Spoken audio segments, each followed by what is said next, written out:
Hi guys, welcome back to A to Z news. ఈరోజు ఈ వీడియోలో మనం అన్నదాత సుఖీభావ పథకానికి సంబంధించి ఒక ముఖ్యమైన అప్డేట్ని అయితే తెలుసుకోబోతున్నాం. సో ఆ పథకానికి సంబంధించి ఒక ముఖ్యమైన అప్డేట్ని అయితే తీసుకొచ్చానండి. సో దాని గురించి మీకు నేను క్లియర్గా ఈ వీడియోలో చెప్తాను. సో వీడియో చివరి వరకు చూసి క్లియర్గా తెలుసుకోండి. అండ్ మీకు తెలిసిన వాళ్ళకు కూడా ఈ వీడియోని షేర్ చేయండి, సో దట్ వాళ్ళు కూడా తెలుసుకుంటారు. అండ్ ఇలాంటి మరిన్ని వీడియోస్ కోసం, మరిన్ని అప్డేట్స్ కోసం మన ఛానల్ని వెంటనే సబ్స్క్రైబ్ చేసుకోండి. Let's get in to the video. రైతులకు అన్నదాత సుఖీభావ పథకంపై కొత్త మార్గదర్శకాలు జారీ చేసింది ప్రభుత్వం. తాజాగా వ్యవసాయ శాఖ ఆంధ్రప్రదేశ్ రాష్ట్ర వ్యాప్తంగా ఉన్న రైతుల కోసం అన్నదాత సుఖీభావ పథకం అమలుకు సంబంధించి కొన్ని కొత్త మార్గదర్శకాలను రిలీజ్ చేసింది. రైతుల కుటుంబాలకు ఈ పథకం ద్వారా ఆర్థిక సహాయం అందించడమే ముఖ్య లక్ష్యంగా ప్రభుత్వం పెట్టుకున్నట్లు తెలుస్తోంది. అన్నదాత సుఖీభావ పథకం కింద ఆంధ్రప్రదేశ్ రాష్ట్ర వ్యాప్తంగా భార్యాభర్త పిల్లలతో కలిపి కుటుంబాన్ని ఒక యూనిట్గా పరిగణిస్తారు. ఈ క్రమంలో ఏపీ ప్రభుత్వం కుటుంబంలో ఉన్న అందరి అవసరాలను కూడా దృష్టిలో పెట్టుకుని వారికి సమగ్ర ఆర్థిక సహాయం అందించే విధంగా ప్రణాళికలను చేపడుతోంది. ముఖ్యంగా ఈ పథకం వ్యవసాయ రంగం, ఉద్యానవనం మరియు పట్టు రంగాలకు సంబంధించి పంటలు సాగు చేసే రైతులకు వర్తిస్తుందని తెలుస్తోంది.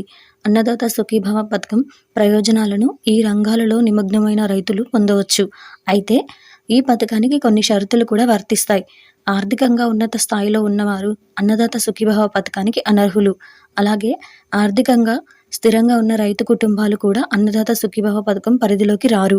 అలాగే నెలకు 10,000 లేదా అంతకంటే ఎక్కువ పెన్షన్ తీసుకుంటున్న వాళ్ళు కూడా ఈ పథకానికి అనర్హులు. వ్యవసాయ భూములను కలిగి ఉన్నవారు, అలాగే వ్యవసాయేతర ప్రయోజనాల కోసం మార్చిన రైతులు కూడా అన్నదాత సుఖీభావ పథకం ప్రయోజనాలను పొందలేరు అంటూ ప్రభుత్వం తాజాగా కొన్ని మార్గదర్శకాలను రిలీజ్ చేసింది. ఆంధ్రప్రదేశ్ రాష్ట్ర ప్రభుత్వం ఇప్పటి వరకు రాష్ట్రంలో ఉన్న రైతుల కోసం వారికి ఆర్థిక సహాయం అందించడానికి అనేక పథకాలు అమలు చేసింది.